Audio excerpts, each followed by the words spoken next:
मित्रों, त्रिया चरित्र का यह संपूर्ण वीडियो है। इस वीडियो को मैंने 3 पार्ट में बांट दिया है और उन तीनों पार्ट में स्त्री द्वारा रचे गए त्रिया चरित्र की घटना अलग अलग है। मित्रों, चलो वीडियो के पहले पार्ट की ओर बढ़ते हैं। मित्रों, आज तक स्त्री के द्वारा रचा गया त्रिया चरित्र न कोई जान सका है और ना ही जान पाएगा। इसीलिए कहते हैं कि चाहे आप किसी के कितने ही सगे हों, इन 3 आचरण वाले लोगों पर कभी विश्वास मत करना, वरना बहुत बुरा पछताओगे। एक बार की बात है, देवर्षि नारद जब भगवान भोलेनाथ के द्वार पर आते हैं, क्योंकि वह अपने प्रश्न के निवारण के लिए भगवान भोलेनाथ से बड़ा गुरु और किसी को नहीं मानते। जब देवर्षि नारद जी भगवान भोलेनाथ के पास पहुंचते हैं, तब भगवान भोलेनाथ माता पार्वती के साथ अपने सिंहासन पर विराजमान थे। तब देवर्षि नारद ने भगवान भोलेनाथ से पूछा कि हे प्रभु, मुझे आपसे एक प्रश्न करना है, क्योंकि मुझे इस प्रश्न का उत्तर आपके सिवाय और कोई नहीं दे सकता। तब भगवान भोलेनाथ कहते हैं, हे देवर्षि नारद, कहिए आपका वह प्रश्न कौन सा है। तब देवर्षि नारद बोले, हे प्रभु, मेरा प्रश्न यह है कि वह 3 प्रकार के कौन से लोग हैं जिन पर कभी भरोसा नहीं करना चाहिए। तब भगवान भोलेनाथ कहते हैं कि हे देवर्षि नारद जी, आपने वाकई एक महत्वपूर्ण प्रश्न किया है। जो भी मनुष्य इस प्रश्न का उत्तर जान लेता है, वह कभी किसी के भी माया जाल में नहीं फंसता और खुद में ही लीन रहता है। तब भगवान भोलेनाथ बोले, हे देवर्षि नारद जी, मैं तुम्हारे इस प्रश्न को एक कथा के माध्यम से बताऊंगा। तब देवर्षि नारद जी बोले, हे भूतों के प्राणनाथ, हे जगत के स्वामी, कृपया आप मुझे वह कथा सुनाइए। तब भगवान भोलेनाथ कथा सुनाना आरंभ करते हैं और कहते हैं कि इस कथा को जो भी मनुष्य पूरा सुन लेता है, वह कभी किसी के जाल में नहीं फंसता। साथ ही भगवान भोलेनाथ कहते हैं, हे देवर्षि नारद जी, आप इस कथा को अंत तक जरूर सुनना। तब देवर्षि नारद जी बोले, हे प्रभु, मैं इस कथा को पूरी सच्ची श्रद्धा से अंत तक सुनूंगा। तब भगवान भोलेनाथ कथा को सुनाना आरंभ करते हैं और कहते हैं कि हे देवर्षि नारद जी, बहुत पुराने समय की बात है। पुष्कर नगर में एक चोर रहता था। वह चोर छोटी मोटी चोरियां किया करता था और उन्हीं चोरियों से अपने परिवार को पालता था। पर उन चोरियों के धन से उसका ठीक से गुजरा भी नहीं चल पा आता था, क्योंकि वह गरीब जो था। अब उसके में एक नियुक्ति सूझी। एक दिन उसने विचार किया कि हत्या तो हत्या होती है, चाहे छोटी हो या बड़ी। मैं चाहे छोटी चोरी करूं या बड़ी चोर के पकड़े जाने पर दंड और उपहास तो मुझे उतना ही मिलेगा। तो क्यों ना मैं एक काम करूं कि कोई बड़ी चोरी करूं। तब चोर ने सोचा, चलो राजा के खजाने को लूटने की योजना बनाता है। जब उस चोर ने सब कुछ सोच समझ लिया और योजना बना ली, तब रात होने पर वह किसी तरह से राजमहल में प्रवेश कर गया और जहां राजा का कोष था, वहां पहुंच गया।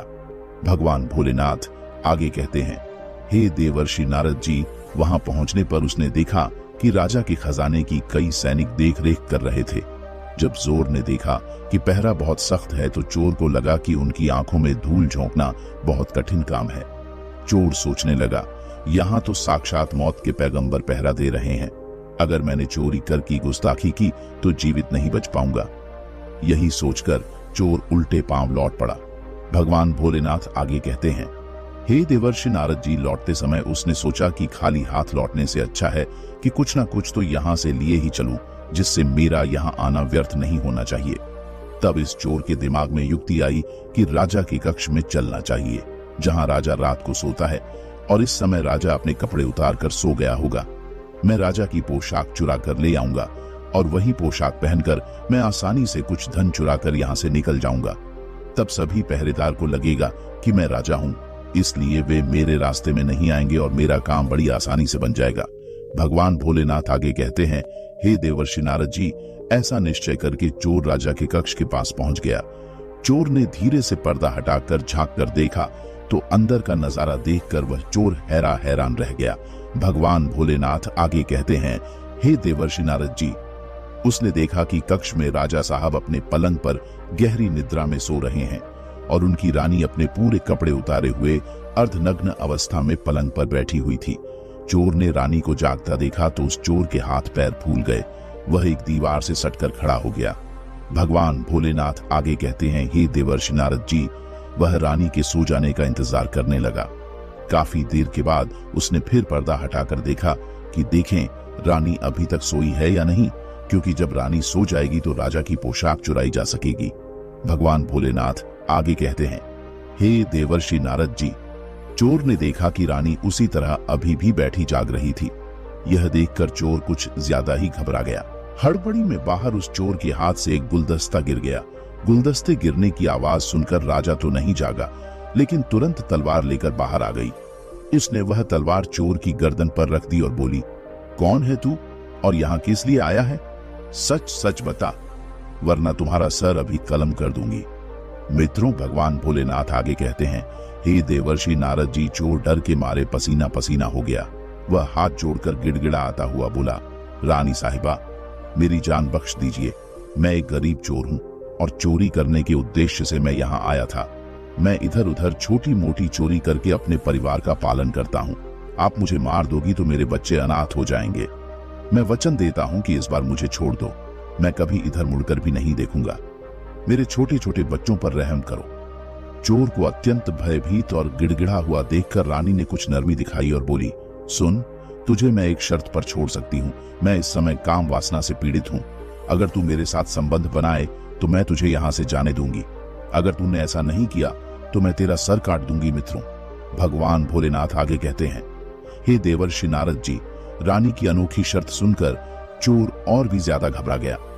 कहने लगा, रानी जी, यह आप क्या कह रही हो? जरा थोड़ा तो लिहाज करो। मैं एक चोर हूं और तुम इस इतने बड़े राज्य की महारानी हो। हमारा मिलन कैसे हो सकता है? मेरी क्या औकात जो मैं तुम्हारे साथ ऐसा करूं? मेरे लिए तो यह सोचना भी गुनाह है। भगवान भोलेनाथ आगे कहते हैं, हे देवर्षि नारद जी, रानी बोली, मैं कुछ नहीं सुनना चाहती। अगर तुझे अपनी जान प्यारी है तो मैंने जैसा कहा है वैसा कर, वरना मरने को तैयार हो जा। दोस्तों, रानी का ऐसा प्रस्ताव सुनकर चोर की जान हलक में अटक गई। वह सोचने लगा, आज मैं बहुत बड़ी मुसीबत में फंस गया हूं। यदि मैं रानी की बात नहीं मानता हूं तो भी मारा जाऊंगा, और मानता हूं तो भी मारा जाऊंगा। आज तो मेरा मरना पक्का है। चोर बहुत बड़ी दुविधा में पड़ा था। चोर ने सोचा कि अब मैं क्या करूं। आखिरकार उसने रानी के साथ संभोग करने की बात स्वीकार कर ली और बोला, रानी साहिबा, मुझे 2 मिनट की मोहलत दे दो। मुझे बहुत जोर की लघु शंका लगी है।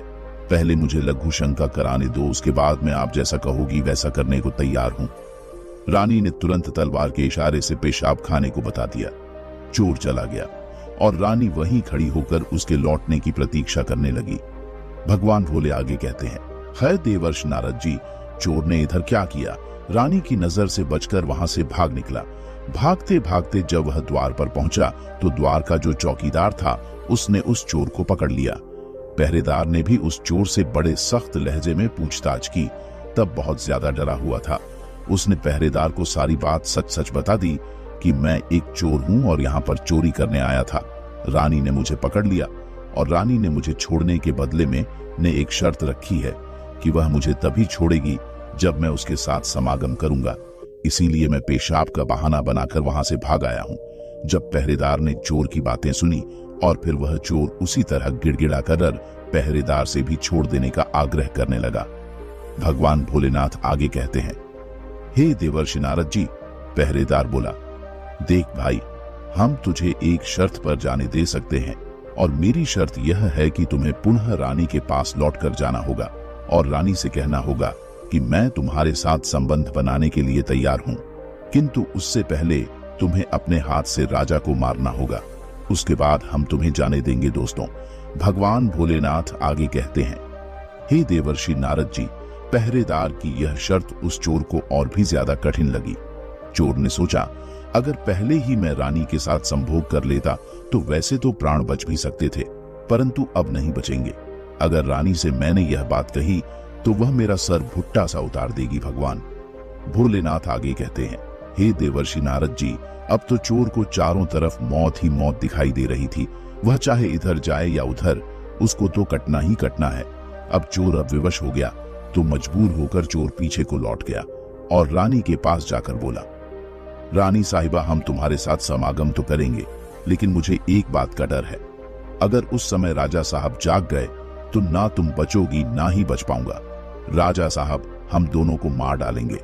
इसलिए मैं तुम्हारे साथ संबंध बनाने से पहले तुम्हें एक काम करना होगा। तुम अपने हाथों से ही राजा का सर काट दो, फिर हम निर्भय हो जाएंगे और सुखपूर्वक समागम कर सकेंगे।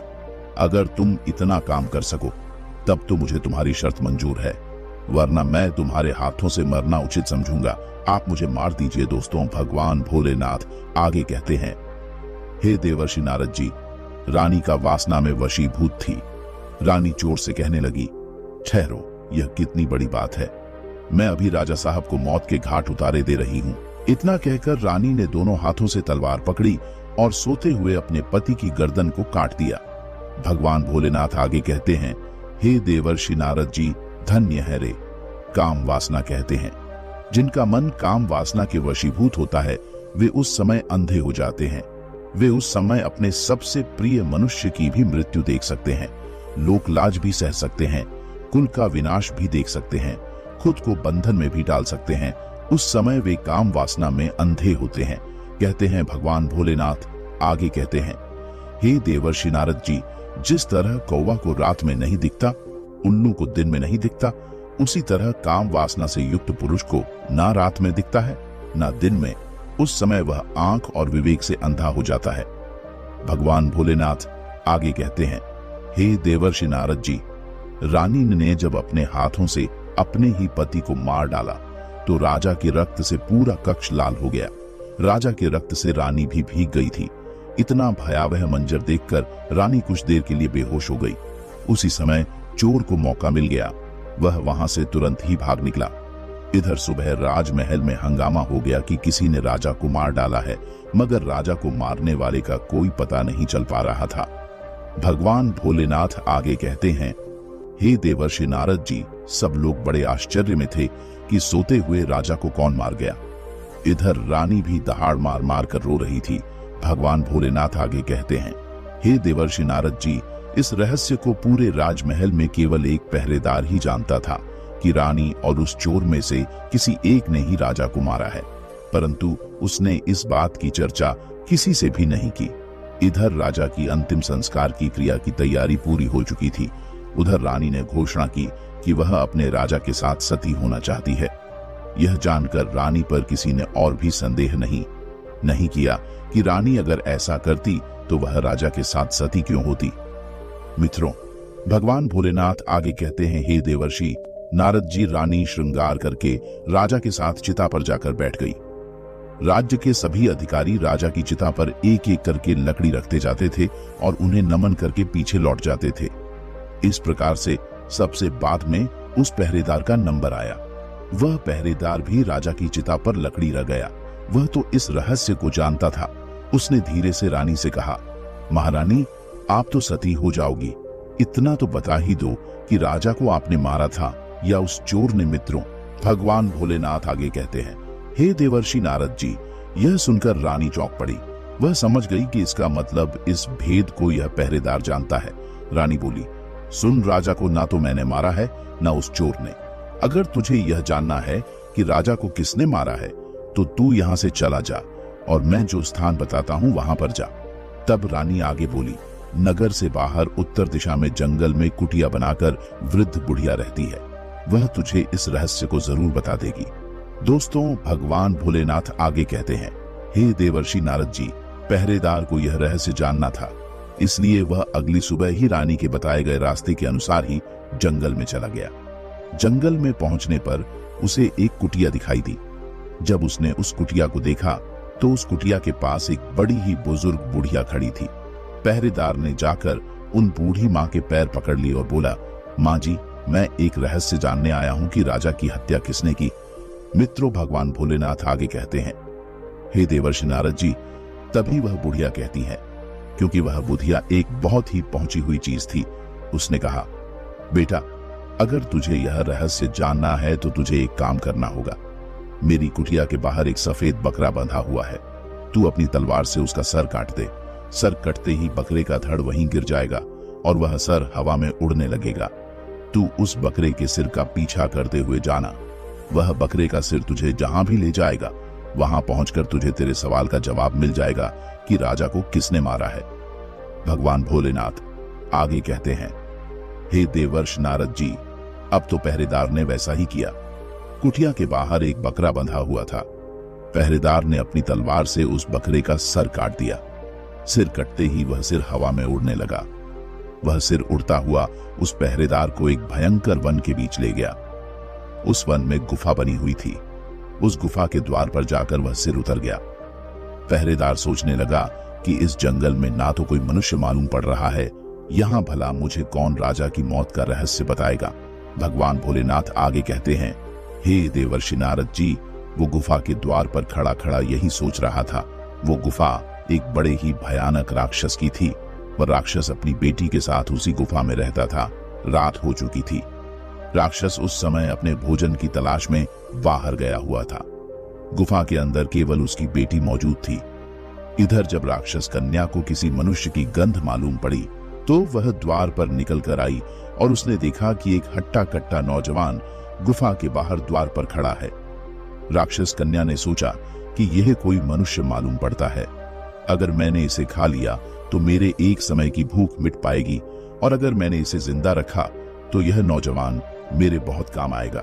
भगवान भोलेनाथ आगे कहते हैं, हे देवर्षि नारद जी, राक्षस कन्या ने तुरंत एक बहुत सुंदर लड़की का रूप बनाया और उसके सम्मुख पहुंच गई। इतनी सुंदर स्त्री आज उस पहरेदार ने पहले कभी नहीं देखी थी। वह पहरेदार उसे देखते ही उस पर मुग्ध हो गया। लड़की भी उसे अपनाने के लिए ही आई थी। राक्षस कन्या उसे अपनी गुफा में बुलाकर ले गई और उसके साथ खूब मस्ती की। इधर जब राक्षस के आने का समय हुआ तो उस राक्षस की लड़की ने उसे मच्छर बनाकर दीवार पर चिपका दिया।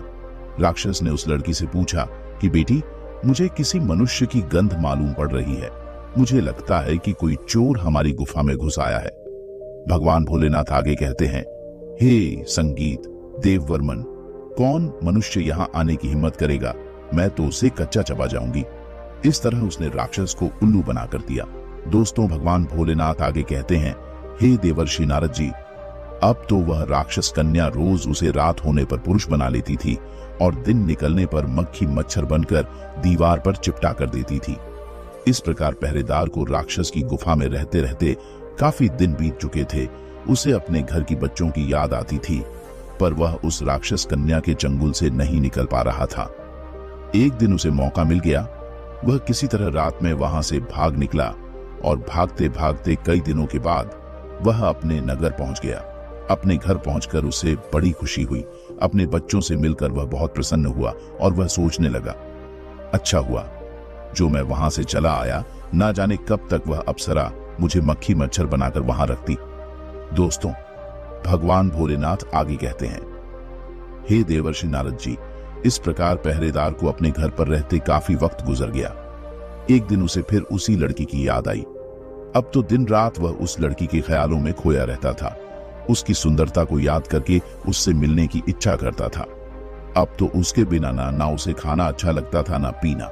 हर समय यही सोचता था कि अब उससे किस प्रकार मिलन हो सके।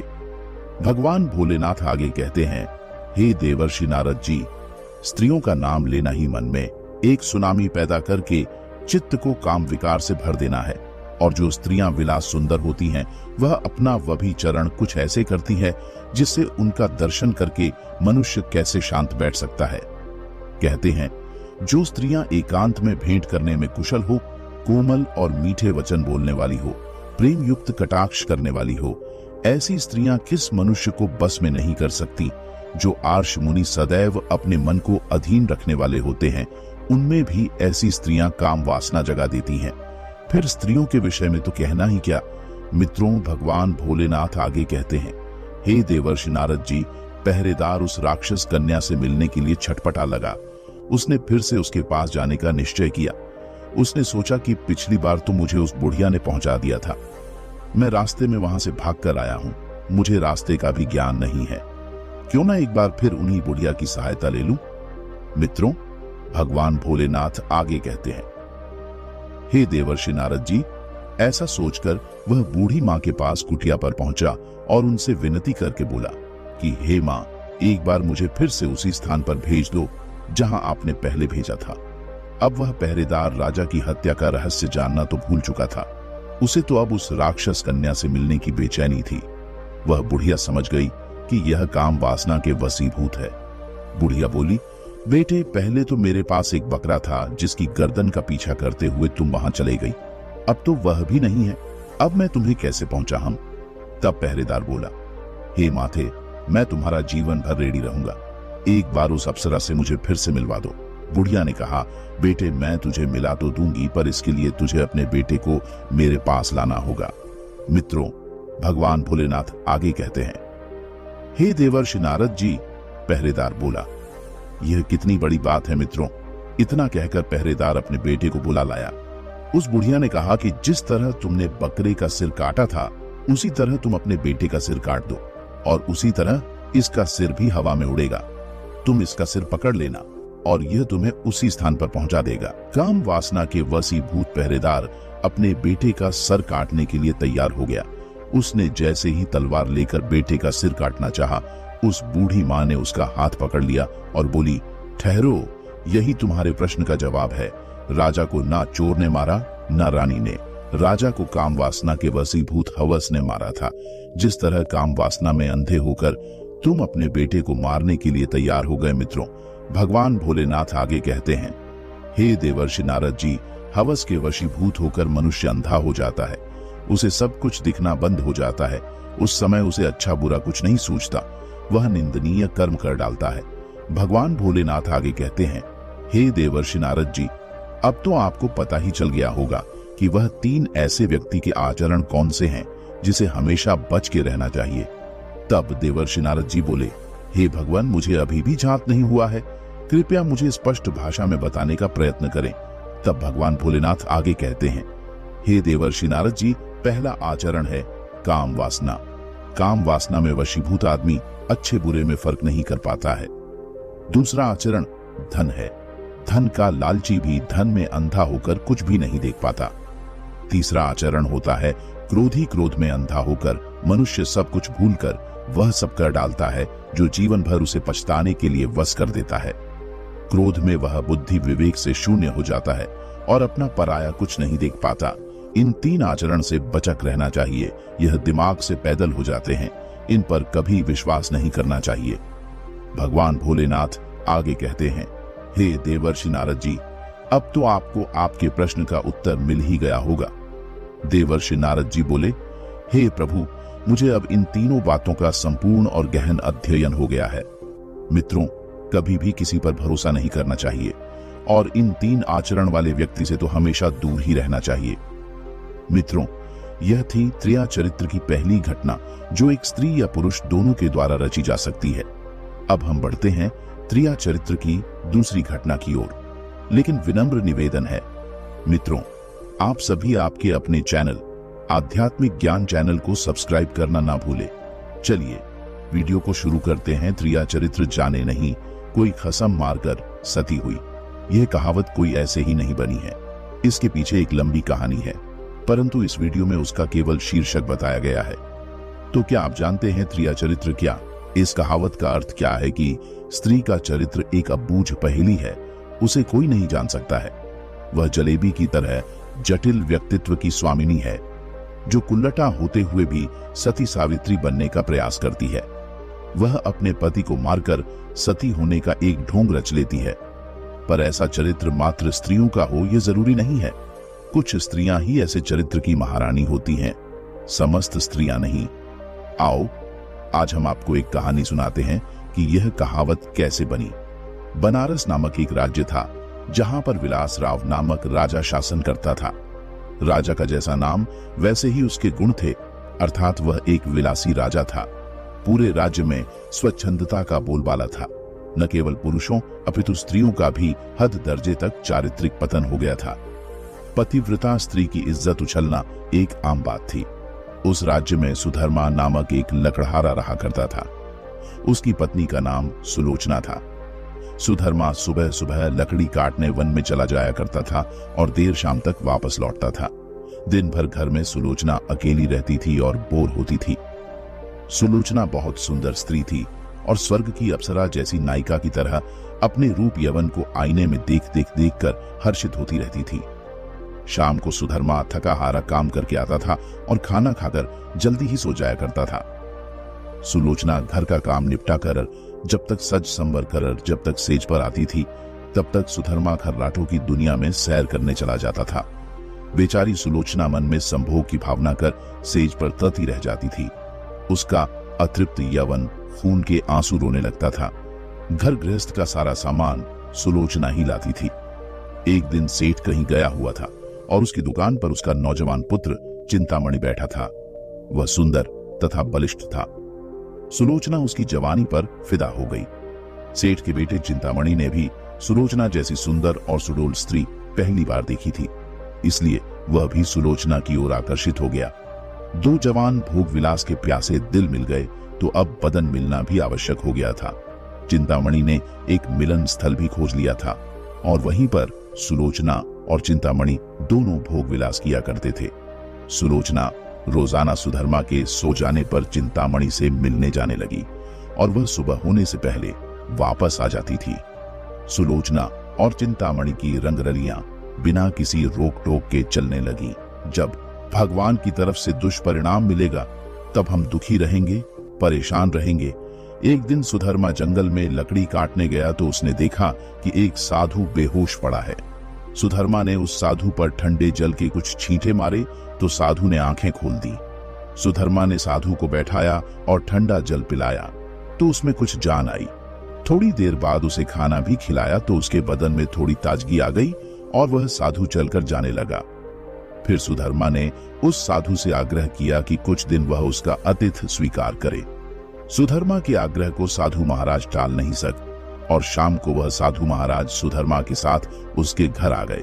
साधु को देखकर सुलोचना के तन बदन में आग लग गई। उसे लगा कि अब उसकी चोरी पकड़ी जा सकती है, इसलिए वह साधु को घर में नहीं रखने की जिद पर अड़ गई और साधु को कहने लगी, इसे यहां से भगा दो। सुधर्म ने उसके सामने समर्पण करते हुए कह दिया कि साधु महाराज बस 1-2 दिन ही रहेंगे। इस पर सुलोचना राजी हो गई। रात में सबने खाना खाया और साधु के लिए आंगन में चारपाई बिछा दी। सुधर्मा खाना खाने के तुरंत बाद ही सो गया था, लेकिन सुलोचना की आंखों में नींद कहां थी। वहां तो चिंतामणि की सूरत बसी हुई थी। उसका मन उड़कर चिंतामणि के पास चला गया था, मगर बदन तो सुधर्मा के घर में ही पड़ा था। यवन को मन से ज्यादा तन की जरूरत होती है। सुलोचना को अपना बदन जलता हुआ महसूस होने लगा। अब उसको भोग विलास की लालसा हुई और इस आग को बुझाने के लिए उसे चिंतामणि के क्षीर सागर की आवश्यकता थी। सुलोचना उठी और उसने देखा कि धर्मा खर्राटे ले रहा है। तब वह साधु के पास गई। साधु भी चुपचाप लेटा था। सुलोचना ने उसे सोता हुआ जाना और फिर वह सज संवर कर चिंतामणि से मिलने के लिए चल दी। साधु एक अनजान व्यक्ति के घर में ठहरा था और सुलोचना ने उसे बड़ी मुश्किल से घर में रहने दिया था, जबकि उसने यहां रहने के लिए कहा ही नहीं था। सुलोचना के व्यवहार को देखकर उस साधु ने सोचा, दाल में जरूर कुछ काला है। साधु महाराज के मन में कहा और वह सोचता ही रहा, इसलिए उसे नींद नहीं आई और उन दोनों के क्रियाकलाप देखता रहा। जब सुलोचना उसके पास आई तब वह चुपचाप लेटा रहा। उसने सुलोचना को बंद संवर कर कहीं पर जाते हुए देख लिया था, मगर वह चुपचाप पड़ा रहा। उसने यह भी देख लिया था कि भोर होने से पहले ही सुलोचना वापस आ गई थी। उसे अब सारा माजरा समझ में आ गया था। दूसरे दिन सुधर्मा जब जंगल से लौटा तो साधु ने उसे कहा कि वह अपनी पत्नी से सावधान न रहे और यह भी कहा कि उसकी पत्नी किसी से मिलने रात को कहीं जाती है। इस पर सुधर्मा को सुलोचना पर बहुत गुस्सा आया और उसने सुलोचना को मारा, पीटा भी बहुत। उसने सुलोचना को कमरे की खाट में बांध दिया और सो गया। सुधर्मा के मकान के पड़ोस में हरिराम नाई रहता था, जिसकी पत्नी का नाम सुशीला था। सुलोचना की तरह सुशीला भी एक चरित्रहीन स्त्री थी। उसका भी एक यार था। चूंकि दोनों एक ही नाव पर सवार थी, इसलिए दोनों घनिष्ठ सही बन गई थी। दोनों सहेलियां एक दूसरे के संदेश लाने ले जाने का काम भी करती थी, इसलिए दोनों स्त्रियां एक दूसरे के प्रेमियों से भली भांति परिचित थीं। उस रात जब काफी देर तक सुलोचना नहीं आई तो चिंतामणि को चिंता होने लगी। वह भागा भागा सुशीला के पास आया और सुलोचना को बुला लाने के लिए सुशीला से कहने लगा। सुशीला सुलोचना के घर गई तो उसे खंभे से बंधा पाया। तब सुलोचना ने सारी कहानी बता दी। सुशीला ने चिंतामणि का देश सुलोचना को दिया तो सुलोचना ने अपने बंधे होने की मजबूरी बता दी। इस पर सुशीला ने कहा, ऐसा कर, मैं तेरा बंधन खोल देती हूं। तू चिंतामणि से मिला, तब तक मैं यहां बंधी रहूंगी। उसके इस प्रस्ताव पर सुलोचना का चेहरा खिल गया और वह अपनी जगह सुशीला को बांधकर चिंतामणि से मिलने चली गई। साधु महाराज यह सब देख सुन रहे थे, मगर वे चुपचाप खाट में दम साधे पड़े रहे। रात में जब सुधर्मा की नींद खुली तो उसे सुलोचना पर थोड़ी दया आई और उसने सोचा कि उसने कुछ ज्यादा कठोर रूप धर लिया है, अब सुलोचना को खोल देना चाहिए। लेकिन मन ने कहा अगर वह फिर से अपने प्रेमी से मिलने चली गई तो अब इस सवाल का कोई जवाब नहीं था उसके पास। उसने सोचा कि इस बार यदि सुलोचना वचन दे कि वह अपने प्रेमी से मिलने नहीं जाएगी तब वह उसे खोल सकता है। तभी सुधर्मा ने जोर से आवाज लगाई, कलंकिनी, अगर मुझे तू यह आश्वासन दे कि तू उससे मिलने नहीं जाएगी तो मैं तेरे बंधन खोल दूंगा। लेकिन वहां पर तो सुलोचना नहीं अपितु सुशीला बंधी हुई थी। सुशीला ने सोचा कि यदि वह कुछ भी बोलेगी तो उसकी आवाज से सुधर्मा को पता चल जाएगा कि वह सुलोचना नहीं कोई और है, तो फिर सारा भांडा ही फूट जाएगा। इसीलिए वह कुछ नहीं बोली और चुप रही। उसके इस तरह चुप रहने पर सुधर्मा को गुस्सा आ गया और उसने गुस्से में आकर कुल्हाड़ी फेंक कर दे मारी। कुल्हाड़ी सीधी सुशीला की नाक पर जाकर लगी और उसकी नाक कट गई। वह अंदर ही अंदर सारा दर्द सहन कर गई, मगर उसने एक भी कराह नहीं निकलने दी। वाह मित्रों, देखा भोग विलास और कहां तक जा सकता है। कुल्हाड़ी फेंक कर मारने से सुधर्मा का गुस्सा थोड़ा ठंडा हो गया और वह सो गया। उधर सुलोचना आज जल्दी ही वापस आ गई और जल्दी जल्दी सुशीला का को भी था उस बंधन को खोल डाला। तब सुशीला ने अपनी कटी हुई नाक दिखाई और सारा जो हुआ वह सब कह सुनाया। सुलोचना यह देखकर और सुनकर कांप उठी, मगर अब क्या हो सकता है। सुशीला अपने घर को चली गई और सुलोचना फिर से उसी खंभे से बंधी खड़ी हो गई। साधु बाबा चारपाई पर पड़े पड़े यह सारा त्रिया चरित्र देख रहे थे।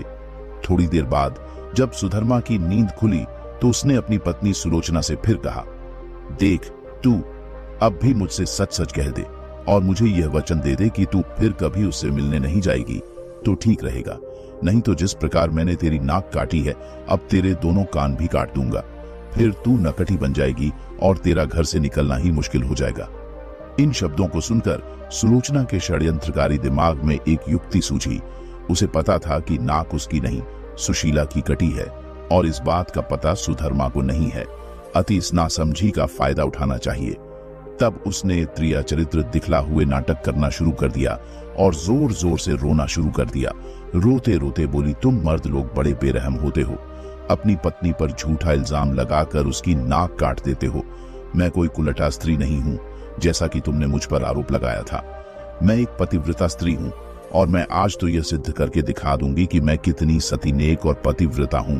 ऐसा कहकर उसने आसमान की ओर देखा और भगवान को संबोधित करते हुए बोली, हे प्रभु, हे माता गौरी, हे समस्त देवी देवताओं, हे दसों दिशाओं, आप सभी मेरी बात ध्यान से सुनो और मेरे साथ न्याय करो। मैं यदि तन मन और वचन से एक पतिव्रता और सती स्त्री हूं तो मेरे पति ने मुझ पर बदचलन होने का आरोप लगाकर जो मेरी नाक काटी है वह नाक फिर से जुड़ जाए और एक पतिव्रता स्त्री क्या होती है यह पूरे जग को पता चल जाए। और सुलोचना ओम नमो भगवते वासुदेवाय नम का जाप करने लगी। वह कुछ नहीं बोली और चुप रही। सुधर्मा यह सब देख और सुन रहा था। अभी 3-4 बार ही मंत्र का जाप हुआ था कि सुलोचना चीख पड़ी, मेरी नाक जुड़ गई, मेरी नाक पहले जैसी हो गई। हे सुलोचना, भगवान को धन्यवाद देने लगी। तेरा लाख लाख शुक्र है जो तूने एक पतिव्रता स्त्री की लाज रख ली और मुझ पर बदचलन होने का झूठा आरोप जो मेरे पति ने लगाया था उसे खारिज कर दिया। मैं आपका यह उपकार जिंदगी भर नहीं भूलूंगी भगवान। और उसने नीचे धरती पर झुककर भगवान को प्रणाम किया। तब तक सुबह हो गई थी। सुधर्मा को उसकी बातों पर विश्वास नहीं हुआ, इसलिए वह उसके पास गया और उसकी नाक को छू कर देखा। वह पहले जैसी ही थी। वह सुलोचना को आश्चर्य से देखता ही रह गया और अपनी गलती पर पछताने लगा। उधर सुशीला ने अपने चेहरे पर एक कपड़ा इस तरह लगा लिया कि नाक दिखाई नहीं दे। सुबह होने पर नाई हरिराम अपनी दुकान जाने लगा तो उसने अपनी पेटी संभाली। उसमें एक बड़ा वाला अस्तु नहीं था। उसने सुशीला से कहा कि बड़ा वाला उस्तर ला दे। सुशीला नाक कटने से चिड़ी हुई सी थी तो उसने हरिराम की तरफ एक चाकू फेंक दिया और कहा, ले यह ले, तेरा बड़ा वाला उतरा। बड़े वाले उतरे की जगह चाकू देखकर हरिराम का पारा 7वें आसमान पर चढ़ गया। उसने अपनी पेट खोली और एक छोटा उस्तरा निकाला और उसे सुशीला की ओर फेंक कर मारा। सुशीला की चाल कामयाब हो गई। वह यही तो चाहती थी कि हरिराम उसकी ओर अस्त्र फेंके। उसने उस अस्त्र को हाथ में पकड़ा और जोर जोर से चिल्लाने लग, अरे मेरी नाक काट दी, हाय मेरी नाक काट दी। उसकी आवाज सुनकर अड़ोस पड़ोसी आ गए और वहां भीड़ लग गई। लोगों ने देखा कि सुशीला की नाक कटी हुई है और उसके हाथ में एक छोटा उस्तरा है। सुशीला कही जा रही थी कि उसके पति ने उसे बदचलन बताकर बेवजह ही उसकी नाक इस अस्त्रेय सुशीला की बात सही मान ली और हरिराम नाई की खूब धुनाई कर दी। इतनी देर में राजा के सिपाही आ गए और श्री राम नाई को पकड़ कर ले गए। राजा की अदालत में मुकदमा चला। सुशीला ने स्वयं को सती सावित्री पतिव्रता बताते हुए अपने पति पर आरोप लगाया कि उसने उसे बदचलन बताकर उसकी नाक उस तरह से काट ली थी, उस तरह भी था और सुशीला की नाक भी कटी हुई थी। एक पत्नी अपने पति पर मिथ्या आरोप क्यों लगाएगी? अतः राजा ने हरिराम नाई को दोषी मानते हुए उसे मृत्युदंड सुना दिया। इस मृत्युदंड की चर्चा पूरे राज्य में फैल गई। सुधर्मा के घर में ठहरे हुए साधु महाराज ने भी जब हरिराम नाई को मृत्युदंड की बात सुनी तब वह विचलित हो गया। उसे दोनों स्त्रियों के त्रिया चरित्र का संपूर्ण ज्ञान था, जिसकी चपेट में एक निर्दोष व्यक्ति हरिराम नाई आ रहा था और अपनी जान से हाथ धो रहा था। तब साधु राजा के पास गया और संपूर्ण घटनाक्रम राजा को कह सुनाया। राजा ने सुधर्मा और सुलोचना को दरबार में बुलवाया और कड़क कर सारी बातें सच सच बताने के लिए कहा। तब सुलोचना और सुशीला ने सारी बातें सच सच बता दी और अपने स्वांग को भी बता दिया। अब मामला पूरी तरह से साफ हो चुका था। दोनों स्त्रियों का अपराध सामने आ गया था और हरिराम नाई निर्दोष सिद्ध हो गया था। इस षड्यंत्र के लिए दोनों कुलटा को भीषण दंड दिया जाना था, लेकिन स्त्री, बालक और साधु को मृत्यु दंड नहीं दिया जा सकता है। इस शास्त्रीय विधान के अनुसार दोनों स्त्रियों के नाक कान काटकर उन्हें छोड़ दिया गया। इस पूरे वृतांत को देखकर साधु महाराज बोल पड़े, स्त्रियां चरित्र जाने नहीं। कोई खसम मारकर सती हुई इस कहानी से हमें यह सीख मिलती है कि स्त्री का चरित्र एक अबूझ पहेली है। उसे कोई नहीं जान सकता। वह जलेबी की तरह जटिल व्यक्तित्व की स्वामिनी है, जो कुलटा होते हुए भी सती सावित्री दिखने का प्रयास करती है। वह अपने पति को मारकर सती होने का स्वांग रच लेती है। स्त्री का चरित्र अप्रत्याशित होता है। उसे कभी भी आंखों पर भरोसा नहीं करना चाहिए और यह घटना बहुत सी जगहों पर सत्य भी हुई है मित्रों। तो ये थी त्रिया चरित्र की दूसरी घटना। अब बढ़ते हैं त्रिया चरित्र की तीसरी संपूर्ण घटना की ओर। एक बार की बात है, भगवान शंकर जी अपनी सवारी नंदी जी को ज्ञान देते हुए कहते हैं कि हे नंदी, क्या तुमने कभी त्रिया चरित्र की कहानी सुनी है? तब नंदी जी बोले, प्रभु यह त्रिया चरित्र क्या क्या होता है? तब भगवान शिव बोले, अरे तुमको त्रिया चरित्र नहीं पता, इसका मतलब नंदी अभी तुमको कुछ नहीं पता है त्रिया चरित्र के बारे में। तब नंदी जी बोले, प्रभु जी मैंने यह त्रिया चरित्र शब्द सुना है लेकिन कभी गौर नहीं किया प्रभु। क्या आप मुझे यह त्रिया चरित्र क्या होता है बताएंगे? तभी भगवान भोलेनाथ बोले, क्यों नहीं नंदी, मैं सब कुछ तुमको बताता हूँ कि वह कौन सी घटना है जिसे त्रिया चरित्र कहते हैं। और साथ ही त्रिया चरित्र की घटना अगर आपने यदि याद कर ली तो आप जिंदगी में कभी धोखा नहीं खाओगे। तब नंदी जी बोले, प्रभु अब मुझसे विलंब बर्दाश्त नहीं हो रहा है, कृपा करके आप मुझे त्रिया चरित्र की कहानी सुनाइए। भगवान शिव बोले, ठीक है, मैं आपको त्रिया चरित्र की कहानी सुनाता हूँ, लेकिन इस कहानी को ध्यान से सुनना और वीडियो को लाइक करके कमेंट में हर हर महादेव अवश्य लिखना। जो भी इस वीडियो को देख रहा है वह इस चैनल को भी सब्सक्राइब कर ले ताकि उसे ऐसे ही वीडियो का आनंद मिल सके। चलो अब मैं तुमको त्रिया चरित्र के बारे में समझाता हूँ। यह कहानी आपको एक बहुत बड़ी सीख देकर जाएगी। अतः आपने इस कहानी को पूरी तरह सुन लिया और समझ लिया तो आप जिंदगी में कभी भी धोखा नहीं खाओगे। भगवान शिव जी नंदी से कहते हैं, हे नंदी, पहले तो मैं अपनी उन बेटियों से क्षमा चाहूंगा जो सुशील पतिव्रता आदर्श नारी अपनी नारी जाति को बदनाम करवाती हैं और खुद समाज में हमेशा के लिए अपमानित हो जाती है। चलिए अब इस कहानी की ओर बढ़ते हैं। भगवान शिव बोले, हे नंदी, बहुत समय पहले की बात है। किसी राज्य में एक राजा रहता था। राजा बहुत ही धर्मात्मा राजा था। उसके धर्म की चर्चाएं बहुत दूर दूर तक फैली हुई थी। उसको एक राजकुमार था। राजकुमार ज्यादा बड़ा नहीं था, लगभग 10 से 12 साल की उसकी उम्र थी। वह बड़ा सुंदर राजकुमार था। मित्रों, राजा ने अपने राजकुमार की शादी तब कर दी गई जब राजकुमार की अवस्था 14 साल की थी। उस राजकुमार की तभी शादी कर दी। दोस्तों, इधर राजा बूढ़ा हो चुका था। एक दिन राजा ने विचार किया कि हम अपने राजकुमार को राजा बना देते हैं, क्योंकि उसके राजकुमार ने कई शादियां की थी और पहले राजाओं का नियम था कि राजा लोग एक नहीं बल्कि कई कई शादियां करते थे और अपने घर में रानियां बना करके लाते थे। दोस्तों, भगवान भोलेनाथ आगे कहते हैं, हे नंदी, राजा ने अपने राजकुमार को राजा बना दिया। उसकी शादी हो चुकी थी और एक नहीं, उस राजकुमार की 7 रानियां थी। मित्रों, इधर राजकुमार जो राजा बना था अपनी पढ़ लिखाई फिर भी कर रहा था। रोज आश्रम पढ़ने के लिए जाया करता था। एक दिन की बात है कि जब वह नया राजा पढ़ने के लिए विद्यालय में जा रहा था तो रास्ते में उसे एक सुंदर स्त्री पानी ले जाते हुए दिखाई दी। वह एक पनिहार थी। वह पनिहार ने उस नए राजा से पूछा कि हे हमारे राज्य के राजा जी, आप कहाँ रोज आते जाते रहते हैं? तब वह नया राजा कहने लगा, मैं रोज पढ़ने के लिए, विद्या अध्ययन करने के लिए अपने गुरु के पास जाता हूँ। तभी वह पनिहार कहने लगी, सारी बातें ठीक है, आप पढ़ने जाते हैं, लेकिन यह बताइए कि आपने त्रिया चरित्र पढ़ा है? तब उस नए राजा ने जवाब दिया, नहीं तो यह त्रिया चरित्र क्या होता है? तब वह पनिहार कहने लगी, कुछ पढ़ो या ना पढ़ो, लेकिन त्रिया चरित्र अवश्य पढ़ो। उस नए राजा ने फिर कहा, आखिर यह त्रिया चरित्र होता क्या है, बताओगे? पनिहार ने कहा, यह अपने गुरु से जाकर के पूछना और यह चरित्र को जरूर पढ़ना।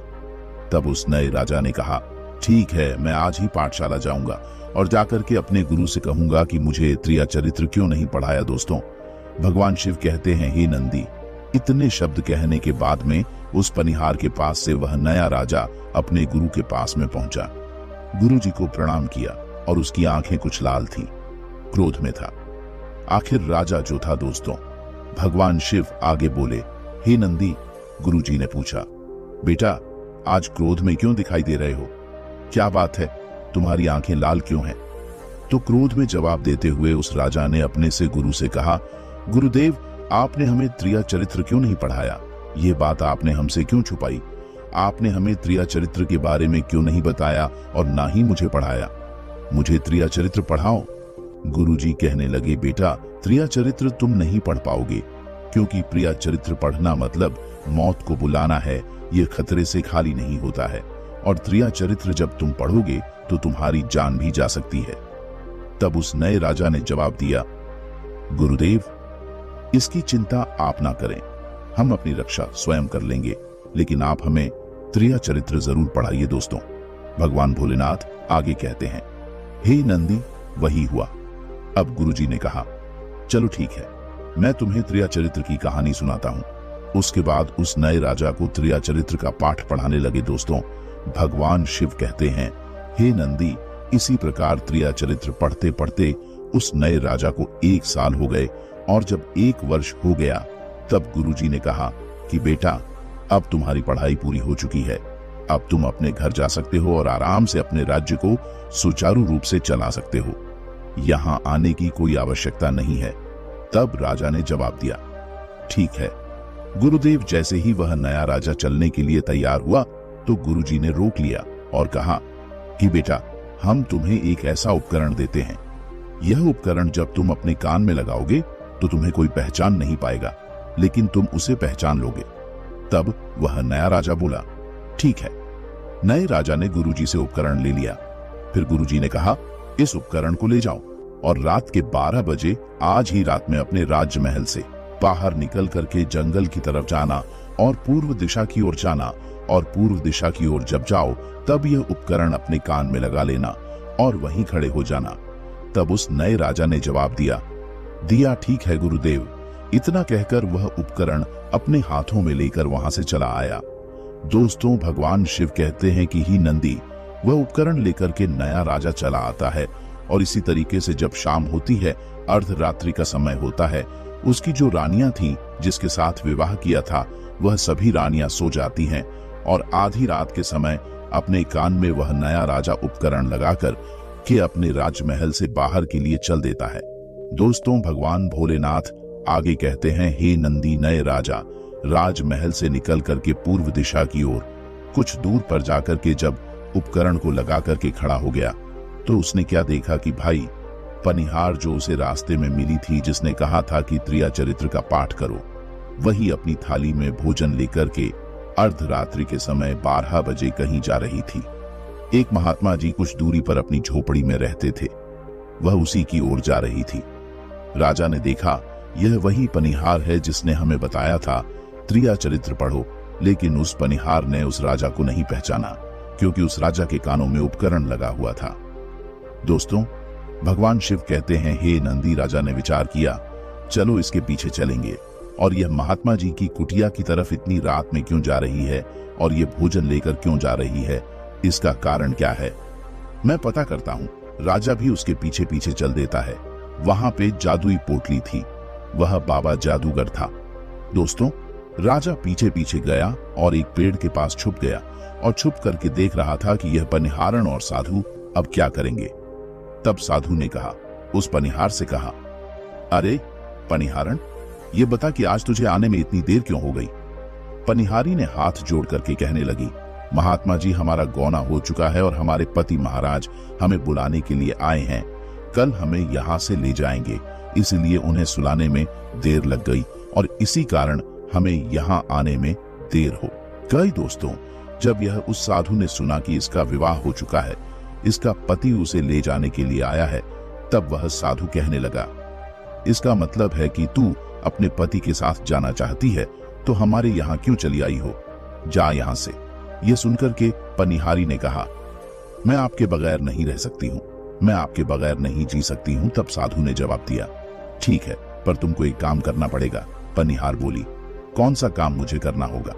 दोस्तों, भगवान शिव कहते हैं कि हे नंदी, साधु ने एक लंबा सा चाकू निकाला और उसे पनिहारिन को दिया और कहा कि जा तू अपने पति की गर्दन को काट करके यहाँ ले आ, अपने पति को मार दे। जो हमारे बीच में तेरा पति दीवार बन रहा है, तब मैं तुझे अपने पास में रखूंगा और तुझसे विवाह करूंगा और तुझे अपनी पत्नी बनाऊंगा। दोस्तों, बिना सोचे समझे ही पनिहारी ने चाकू ले लिया और पूर्ण भगत हुई अपने घर पर पहुंची। तब उसका पति सो रहा था। तब उसने अपने पति की गर्दन को काट दिया और कटी हुई गर्दन को लेकर के उस साधु के पास में पहुंच गई। और इधर राजा, जो पेड़ के पीछे छिपा हुआ था, वह सारा कारनामा यह देख रहा था। दोस्तों, जब साधु ने देखा कि यह अपने पति को मार करके गर्दन को काट के यहाँ ले आई है, तो साधु को बहुत गुस्सा आया और साधु ने उसको लात मारी और लात मार करके कहा कि भाग जा। अरे तू अपने पति की नहीं हो सकी, जिसके साथ तेरे साथ फिरे हुए हैं तू उसकी नहीं हो सकी, तूने उसे ही मार दिया तो तू हमारी क्या होगी। दोस्तों, भगवान भोलेनाथ आगे कहते हैं, हे नंदी, साधु ने कहा, आज के बाद हमारे यहाँ कभी मत आना, अगर दोबारा आई तो हम तुझे जीवित नहीं छोड़ेंगे। दोस्तों, यह शब्दों को सुनकर के उसे पनिहार को ऐसा लगा कि जैसे मानो पैरों के तले जमीन खिसक गई हो। फिर भी अपने पति की गर्दन लेकर के आई और वही गर्दन अपने पति के शरीर से जोड़ दी और आराम से वहीं पर बैठ गई।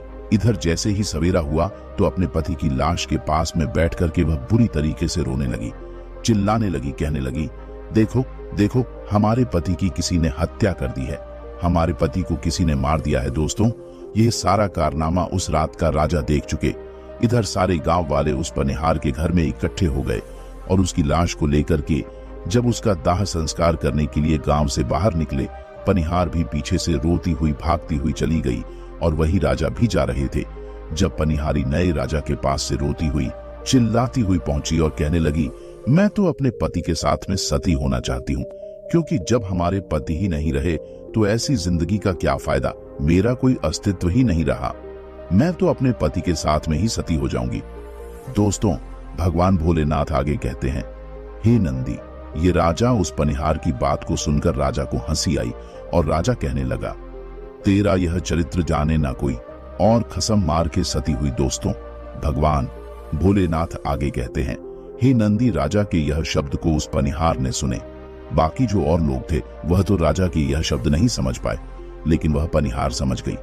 पनिहार कहने लगी, राजा साहब, तुम हमारे ऊपर यह शब्द कह रहे हो, चलिए कोई बात नहीं, लेकिन मैं तो सती हो जाऊंगी। जाते जाते मैं तुम्हें एक बात बताती हूँ।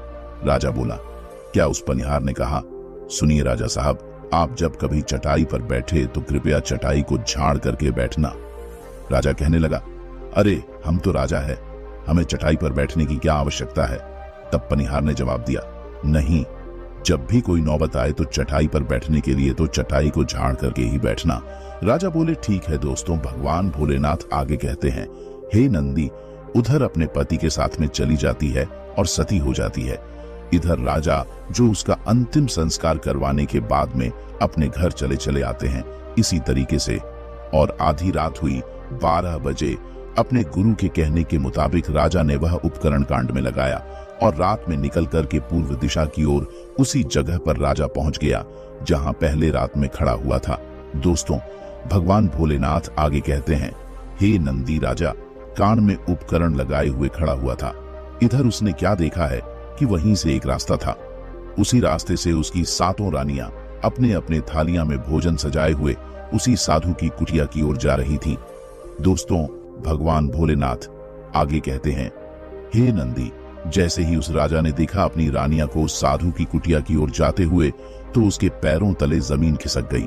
राजा सोचने लगा, मेरी दानियों को ऐसी कौन सी आवश्यकता पड़ गई है जो इन्हें उस साधु के पास जाना पड़ रहा है। दोस्तों, भगवान भोलेनाथ आगे कहते हैं, हे नंदी, उन 7 रानियां में से एक रानी की नजर उस राजा के ऊपर पहुंच गई, लेकिन रानियां अपने पति राजा को नहीं पहचान पाई क्योंकि वह उपकरण लगाए हुए था और यह करामात उपकरण की थी। राजा को कोई पहचान नहीं सकता था। एक रानी ने उससे कहा, हे लड़के, यहाँ क्यों खड़ा है? इतनी रात में चल हमारी यह भोजन की थाली साथ में लेकर के उस कुटिया तक पहुंचा दे। दोस्तों, बिना सोचे समझे ही उस राजा ने वह थाली हाथ में ले ली और अपनी रानियां के साथ में उसी साधु की कुटिया की ओर उनके साथ में चल दिया। राजा को साथ लेकर के जब महात्मा के पास में पहुंचती हैं, लेकिन राजा चुपचाप था। राजा यह सब देखना चाहता था कि हमारे अंदर यह महल में क्या कमी है जो हमारी यह 7 रानियां अन्य साधु के पास में आती हैं, और इस साधु के पास में क्या चीज है, ऐसा क्या है जो हमारी रानियां भी यहाँ आ रही हैं। राजा सब कुछ जानना चाहता था। दोस्तों, इधर जब राजा को लेकर के 7 रानियां उस महात्मा के पास में पहुंची हैं, तो महात्मा जी ने उस राजा को देख करके कहा, यह कौन है? तब रानियों ने जवाब दिया, महात्मा जी, एक लड़का रास्ते में खड़ा हुआ था, हम इसे लेकर आए हैं। इसने हमारा साथ दिया है और सहायता की है। ऐसा करते हैं, इसे रात भर यहीं रुकने दो, सवेरे होते ही यह चला जाएगा। साधु जो था उनकी बात को सुनकर के सहमत हो गया। साधु ने अपने एक शिष्य को बुलाया और कहा कि जा इस एक कमरे में इसकी रुकने की व्यवस्था कर दे। शिष्य उस राजा को लेकर के गया और एक कमरे में खड़ा हो गया और जहां चटाई बिछी हुई थी और कहा कि देख भाई, तुझे इस चटाई पर ही आज रात गुजारनी पड़ेगी और इसी पर सोना पड़ेगा। राजा ने कहा, ठीक है। उस गुरु का शिष्य तो चला आया, अब उस कमरे में अकेला राजा ही रह गया।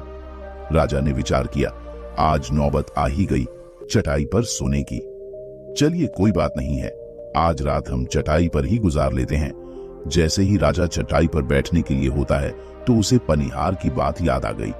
सोचने लगा, पनिहारी ने यह कहा था कि जब भी चटाई पर बैठने की नौबत आए तो चटाई को झाड़ करके बैठना। चलो हम झाड़ लेते हैं, हो सकता है इसका कोई राज हो। दोस्तों, भगवान भोलेनाथ आगे कहते हैं, हे नंदी, जैसे ही राजा ने चटाई उठाई तो क्या देखा?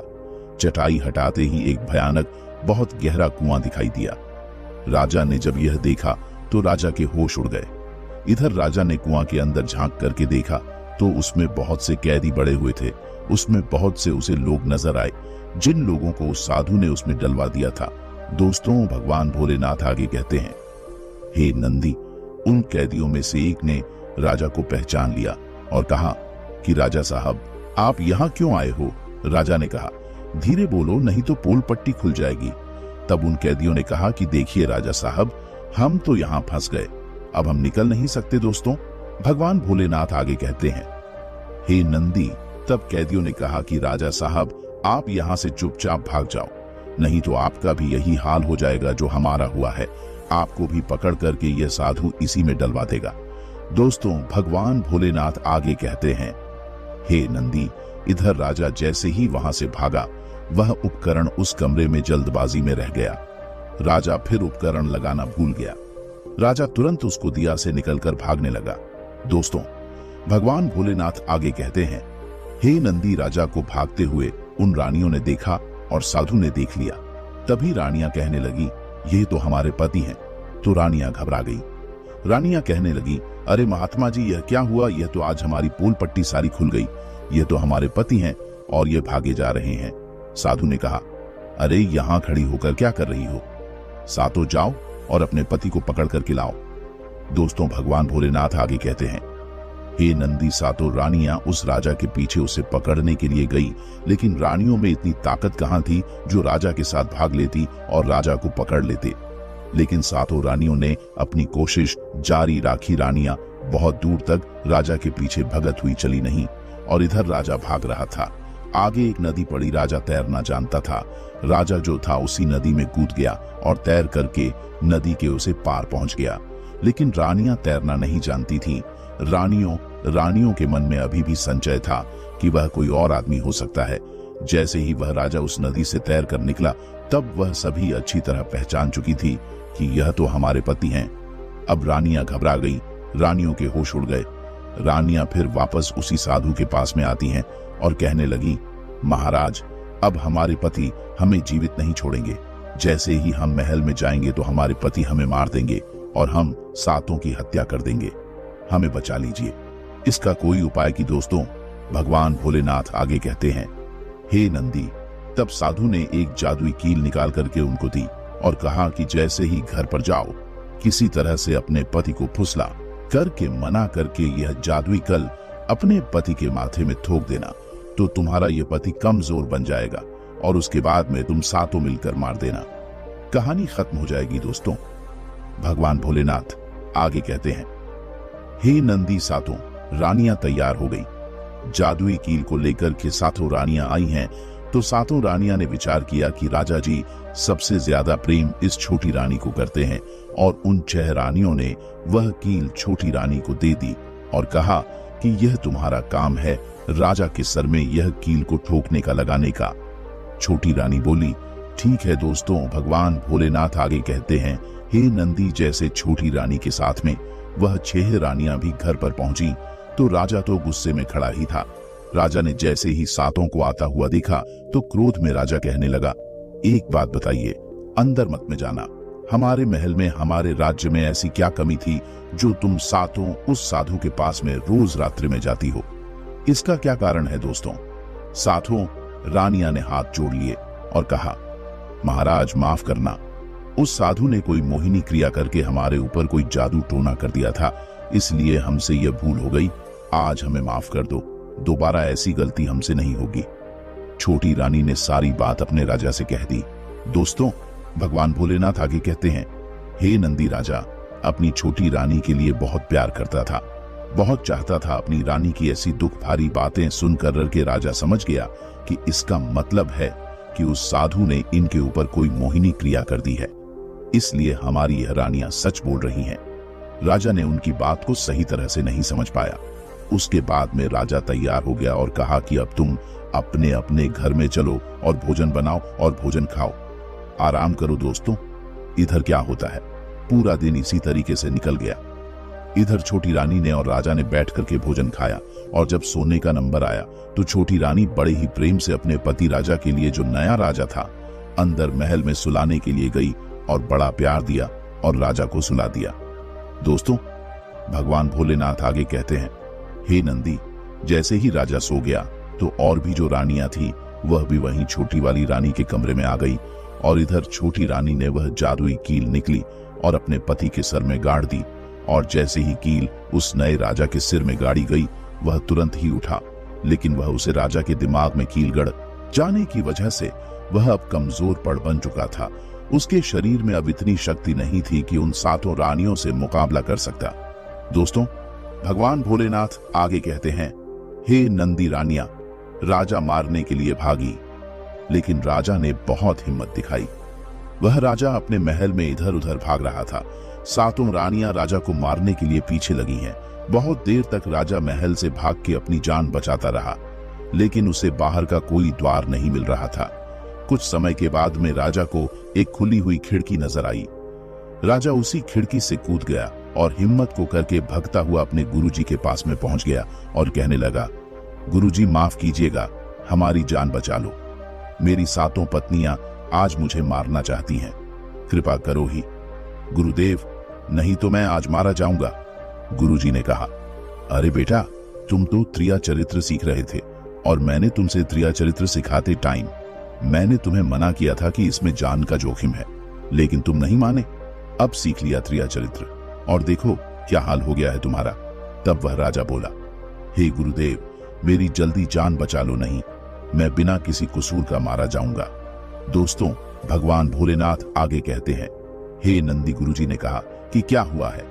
तब राजा कहने लगा, मेरे सर में मेरी पत्नियों ने एक ऐसी कील गाड़ दी है कि मेरे अंदर अब कोई भी साहस नहीं बचा है, मैं कमजोर बन चुका हूं। गुरुजी ने जब ध्यान से देखा तो कहा कि यह उसी साधु की दी हुई जादू की कील है, इसीलिए तुम कमजोर बने हुए हो, अब हम तुम्हें नहीं बचा सकते हैं। अपने गुरु के मुंह से यह बात सुनकर वह राजा घबरा गया और अपने गुरुदेव से बोला कि हे गुरुदेव, मैं आपका शिष्य हूं और आपका धर्म है, हमारी रक्षा करना आपका कर्तव्य है, हमें बचाना। तब गुरुजी ने कहा, ठीक है बेटा, हम तुम्हें बचा तो नहीं सकते, लेकिन एक उपाय है। उस राजा को अपने गुरु पर पूरा भरोसा था। उसने कहा, हे गुरुदेव, कृपा करके मुझे वह उपाय बताइए। तब गुरुदेव बोले, मैं तुम्हें तोता बना देता हूं और जब तुम तोता बन जाओ तो सोनपुर के राजा के राज्य में चले जाना और वहीं रहना, क्योंकि सोनपुर राजा के राज्य में उस साधु का कोई जादू नहीं चलता है। वह राजा बोला, ठीक है गुरुदेव। इधर गुरुजी ने उस नए राजा को तोता बना दिया और तोता बनने के बाद में वह उड़कर और सोनपुर राजा के राज्य में पहुंच गया। सोनपुर राजा के राज्य में जब वह पहुंच गया और एक वृक्ष पर बहुत सारे तोते बैठे हुए थे, वहीं जाकर के वह भी बैठ गया। इधर उस राजा की जो 7 रानियां मारने के लिए राजा को ढूंढ रही थी, उनका वह वार खाली चला गया। फिर वह 7 रानियां भागकर साधु के पास में पहुंची हैं और कहा कि महात्मा जी, राजा साहब तो भाग गए, अब देखो राजा कहां भाग के गए हैं। तब साधु ने अपनी जादुई वाली पोटली निकल और उसमें देखा कि राजा तोता बने हुए सोनपुर राजा के यहाँ है। जब यह सारी बातें उस साधु ने उन 7 रानियों को बताई, तब रानियों ने कहा कि हे स्वामी, अब क्या करें, अब हमें कोई उपाय बताओ। तब साधु कहने लगा, अब तुम अपने राजमहल में जाओ और यह घोषणा करवा दो कि कोई भी अगर तोता पकड़ करके हमारे पास में लाएगा तो हम उसे 1000 सोने के सिक्के देंगे। दोस्तों, भगवान भोलेनाथ आगे कहते हैं, हे नंदी, उन 7 रानियों ने दरबार में घोषणा कर दी कि जो भी मुझे तोता ला करके हमें देगा तो हम उसे 10,000 सोने के सिक्के देंगे। मित्रों, भगवान भोलेनाथ आगे कहते हैं, हे नंदी, अब जो बहेलिया उस राज्य के थे वह अलग अलग प्रकार के तोते को पकड़ करके लाने लगे और 10,000 सोने के सिक्के लेते हैं, तोता रानियों को देते हैं और चले जाते हैं और रानियां उन तोतों की हत्या करने लगी। धीरे धीरे इसी तरीका से कुछ दिन बीत गए। दोस्तों, भगवान भोलेनाथ आगे कहते हैं, हे नंदी, इधर जब वह राजा तोता बने हुए थे तो जब वह ब्रज नामक एक स्थान पर पहुंचे तो वहां जाकर के कुछ तोतों से अच्छी मीठी मीठी बातें की और उस राजा ने सभी को बहुत अच्छी अच्छी बातें उन सभी तोतों को बताई। तब उन तोतों ने समझा कि यह तो तोता बहुत ही बुद्धिमान है और इसके अंदर बहुत ही विवेक है। ऐसा करते हैं, ये तोता हम तोतों के राज्य में राजा बनने के योग्य है, तो हम इस तोते को अपना राजा बना देते हैं। तो सारे तोतों ने उसे राजा बना दिया। दोस्तों, इसी तरीके से बड़े आराम से वहीं पर वह राजा छिप करके तोता बन करके रहने लगा। दोस्तों, भगवान भोलेनाथ आगे कहते हैं, हे नंदी, इधर क्या हुआ, एक बहेली या सोनपुर राजा के राज्य में पहुंच जाता है, उसी वृक्ष के पास में जहां वे राजा तोता बना हुआ था। जैसे ही उन तोतों को देखा तो उस बहेली ने विचार किया, चलो ठीक है, इतने तोते पढ़ करके ले जाएंगे और रानी को देंगे तो हमें बहुत सारे सोने के सिक्के मिल जाएंगे।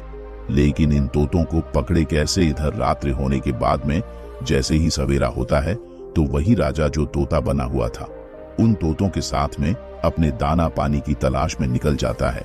और इधर उस बहेली ने क्या की, उसी वृक्ष पर अपने हथियार से बहुत सी डाल काट दी, जिससे उसमें पेड़ से पानी निकलने लगा। वह पानी चिपकने वाला पानी था। अब वह पानी पूरे पेड़ पर गोंद काम कर रहा था।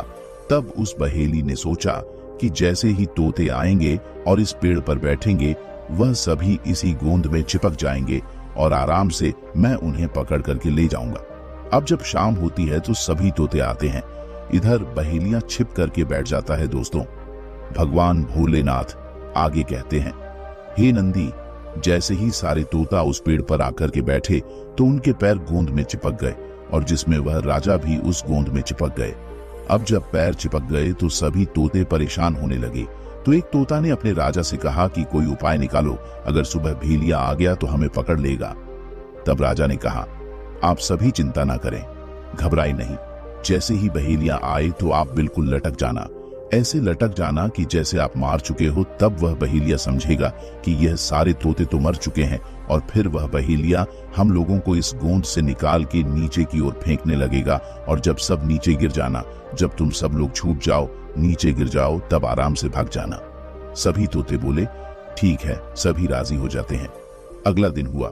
बहेलिया झाड़ियों से निकल करके आया और बहेल को आता हुआ देख करके सारे तोते उस राजा के कहने के अनुसार वहीं लटक गए।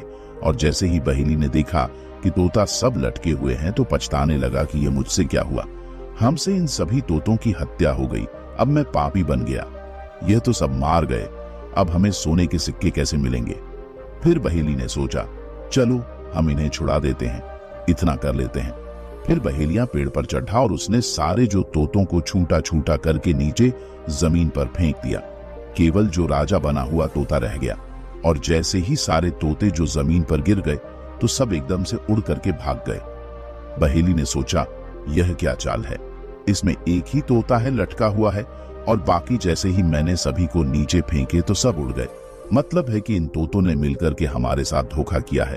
तो जो एक तोता लटका हुआ था, जो वही राजा था, उसे आगे बढ़कर के उस बहेली ने पकड़ लिया और कहा कि तुमने यह जो चाल चली है, अब हम तुम्हें पकड़ के ले चलेंगे और रानी के पास में जाकर के बेच देंगे। तब उस तोते ने पूछा जो पहले राजा था। वह कहता है, आप यह बताइए कि मुझे कहां ले जा रहे हो। तो उस बहेली ने जवाब दिया, हम तुम्हें रानियों के पास बेचेंगे। तब तोते ने पूछा, कितने में बेचोगा हमें। तब उस बहेली ने कहा, तो हम तुम्हें रानी को देंगे तो हमें 10,000 सोने के सिक्के मिलेंगे। तब उस तोते ने जवाब दिया, अगर हम तुम्हें 5,000 दिलवाए तो हमें नहीं बेचो। ग सुनो बहेली, हम तुम्हें बता रहे हैं कि यहाँ सोनपुर के जो राजा हैं, उनके यहाँ एक बाजार लगता है और हमें वहीं जाकर के बेच दो। दोस्तों, भगवान भोलेनाथ आगे कहते हैं, हे नंदी, तोते की बात को सुनकर के बहेलिया तैयार हो गया। अब उन रानियों के पास बेचने की बजाय बहेलिया तोता को लेकर के सोनपुर राजा के राज्य में पहुंच जाता है। और इधर सोनपुर के राजा के राज्य में ऐसा नियम था कि पूरे दिन बाजार चलती थी और जिसको कोई मूल्य नहीं बिकता था। तो जब शाम होती थी तो सोनपुर के राजा स्वयं आकर के उसके सामान को खरीद लेते थे। दोस्तों, भगवान भोलेनाथ आगे कहते हैं, हे नंदी, इधर जब सोनपुर राजा के बाजार में बहेलिया तोते को लेकर के पहुंचता है तो वहां पर खरीदने वाले आए और पूछा कि यह कितने का बेचेंगे। तब बहेली ने तो जवाब दिया कि हमारा तोता ही बताएगा। जब खरीदने वाले तोता से पूछते हैं तो तोता इतने पैसे बता देता। 500 सोने के सिक्के जितने भी इस तोते को खरीदने आते थे, वह तोते का भाव सुन के ही चले जाते थे। इधर पूरा दिन निकल गया, उस तोता को किसी ने खरीदा। अब सारा बाजार उखाड़ गया, सब लोग गए, लेकिन वह बहेलिया और तोता रह गए। इधर राजा ने आदेश दिया, दरबारी से कहा कि जाओ, किसी का कोई माल तो नहीं रह गया, बाजार में देख करके आओ। जब दरबारी लोग आए, उन्होंने देखा कि एक बहेलिया तोता को लिए वहीं पर बैठा हुआ है। तब दरबारी ने बहेली से आकर पूछा, उस बहेली से, भाई तुम्हारा यह तोता क्यों नहीं बिका, कितने का बेच रहे हो। तो तोता कहने लगा, जो 500 सोने के सिक्के में इतने सिक्के जो इस बहेलिया को देगा वही हमें खरीदेगा। तोता की जब यह बात सुनी है तो दरबारी लोग आश्चर्य में पड़ गए। यह तोता अपना मोल स्वयं बताता है। अब दरबारी राजा के पास में पहुंचे, सारी बात बताई कि एक बहेलिया तोता लिए बैठा है, लेकिन वह तोता स्वयं अपना मूल बताता है और इतना महंगा बताता है, शायद इसीलिए किसी ने उसे नहीं खरीदा। राजा दरबारी से कहा कि यह बताइए तोता कितना मोल बताता है। तब जवाब दिया कि मैं 5,000 सोने के सिक्के बताता है। राजा ने कहा, चलिए अब हम खुद ही चल करके उस तोते को खरीदेंगे। अगर उसका तोता नहीं खरीदा, वह वापस होके जाएगा तो बदनामी होगी। राजा के बाजार से यह तोता नहीं बिका और बेचारा निराश होकर के लौटेगा। दोस्तों, भगवान भोलेनाथ आगे कहते हैं, हे नंदी, अपने मंत्री को साथ लेकर कि राजा रथ को सजा करके और जब बाजार में पहुंचा है उस बहेली के पास उससे पूछा कि इसका क्या मोल है। तो जवाब दिया। राजा साहब से सामने हाथ जोड़ करके बहेलिया बोला, मोल तो तोता ही बताएगा। और जब तोता से पूछा तब मैं तोता कहने लगा, राजा साहब, जो इनको 5000 सोने के सिक्के देगा वही हमें खरीदेगा। इधर राजा ने 5000 सोने के सिक्के उस दरबारी से मंगाए और उस बहेली को पकड़ा दी और तोते को लेकर के राजा साहब अपने दरबार में आ गए। तोता बहुत ही बुद्धिमान था। आखिरकार राजा जो था, अब तोता राजा साहब के लिए बहुत बहुत अच्छी बात बताने लगा। और कई ऐसे मौका होते हैं जो राजा के लिए खतरा होते हैं, तो खतरों के बारे में भी मेन भी वह तोता राजा को अवगत कराता है और बहुत बहुत अच्छी बात बताता है। तब सोनपुर के राजा कहते हैं कि यह तोता तो बुद्धिमानी की बात बता रहा है। दरबारी लोग जब सुनते हैं तो उसे देखने के लिए आते हैं कि चलिए, राजा ऐसा एक तोता लेकर के आए हैं जो बोलता है और बहुत बहुत अच्छी बात बताता है। दोस्तों, राजा साहब उससे बहुत प्रेम करने लगे और उस तोते को बहुत प्रेम से रखने लगे। और तोते ने प्रतिदिन दिन अच्छी अच्छी बातें राजा को रोज बताता रहता है।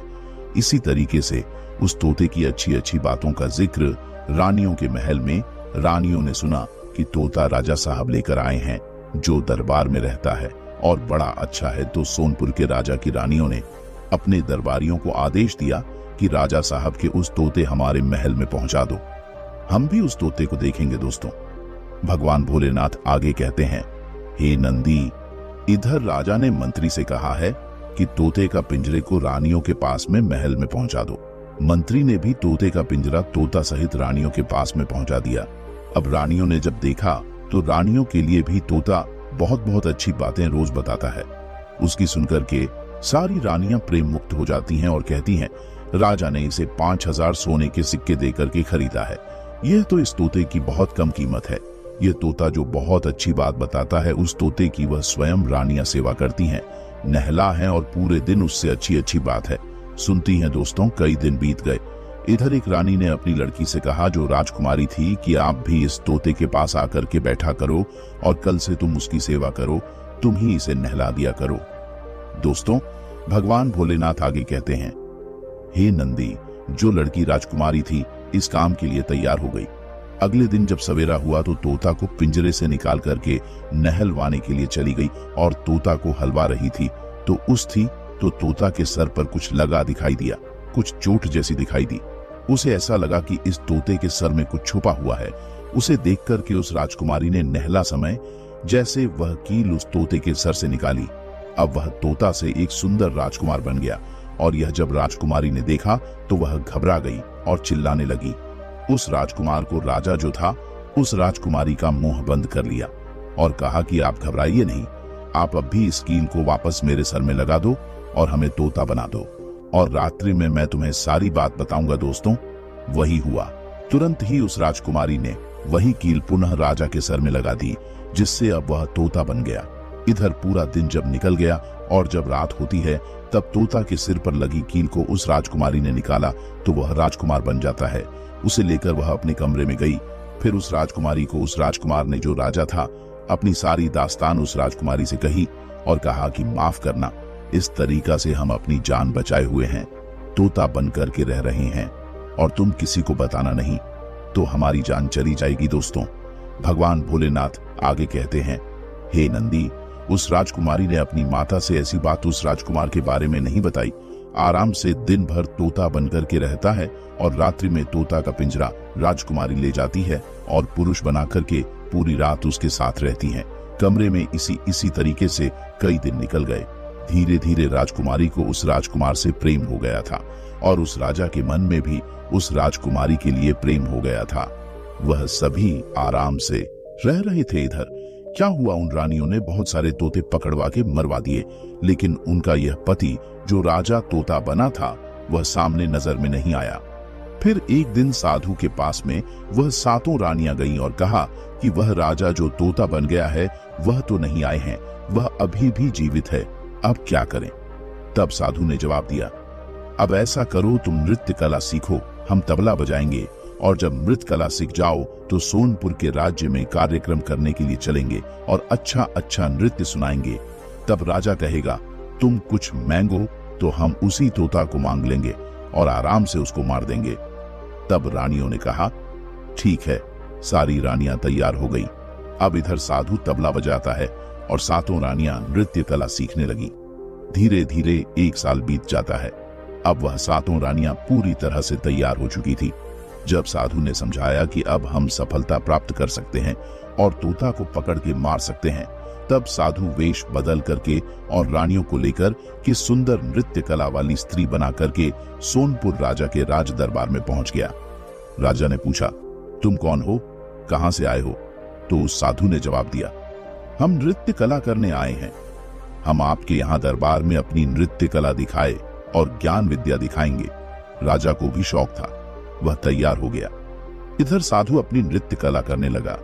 उस डायन विद्या करने की आवाज तोता के कानों में पहुंची है तो तोता समझ गया कि यह सातों रानियां को लेकर के यह साधु यहां भी आ गया। अब हमारी जान नहीं बचेगी। इधर क्या हुआ, जब रात्रि होती है पुनः तोता से जब पुरुष बनता है, उस राजकुमारी उसे अपने कमरे में ले गई। तब सारी बात उस राजकुमारी से उस राजा ने कही जो तोता बन हुआ था कि सुनो राजकुमारी, अब हमारी जान नहीं बचेगी। कल जो नृत्य कला वाले आए हैं इनसे राजा साहब कहेंगे कुछ मांगो तो यह हमें ही मांग लेंगे और ले जाकर के हमें मार देंगे। अब हमारी जान कैसे बचे? तब उस राजकुमारी ने कहा आप घबराए नहीं, आप इसका रास्ता हमें स्वयं बताइए, जो आप कहेंगे वही मैं करूंगी। तब राजकुमार ने कहा सुनो राजकुमारी, जैसे ही सवेरे राजा साहब हमारे पिंजरा को हमें मंगाए तो तुम कह देना कि हम यह पिंजरा यह तोता नहीं देंगे, स्वयं राजा को भेज दीजिए। और जब राजा साहब स्वयं लेने के लिए आए तब आप जिद पर आ जाना कि मैं यह नहीं दूंगी, यह पिंजरा नहीं दूंगी, यह तोता नहीं दूंगी। और जब ज्यादा जबरदस्ती राजा साहब करें, क्रोध में आए तो तुम भी गुस्सा में आकर के हमारे पिंजरा को फेंक देना। उस समय हम अपने बचने का रास्ता स्वयं ढूंढ लेंगे। तब राजकुमारी बोली ठीक है। राजकुमारी तैयार हो गई। दोस्तों, भगवान भोलेनाथ आगे कहते हैं हे नंदी, इधर पूरी रात नृत्य कला हुई।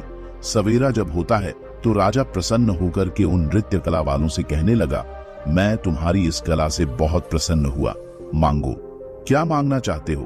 तब साधु कहने लगा कि जो आपके पास में तोता है, जो राजमहल में रहता है, जो आपने कुछ दिन पहले खरीदा था, हमें उसी तोता को दे दो।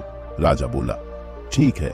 इधर राजा ने मंत्री से कहा कि जाओ और तोता ले आओ। मंत्री राजकुमारी के पास में पहुंचता है और कहता है कि यह तोता हमें दो, राजा साहब ने मंगवाया है। नहीं, हम तोता नहीं देंगे। मंत्री ने कहा नहीं, आप जिद मत करिए, आपके पिताजी ने मंगवाया है और यह तो हमें ले जाना ही पड़ेगा। तब राजकुमारी ने कहा हमारे पिता को ही तुम यहाँ भेज दो, वह स्वयं आकर के हमसे ले जाए। मंत्री ने सारी बात उस राजकुमारी की राजा से कह दी।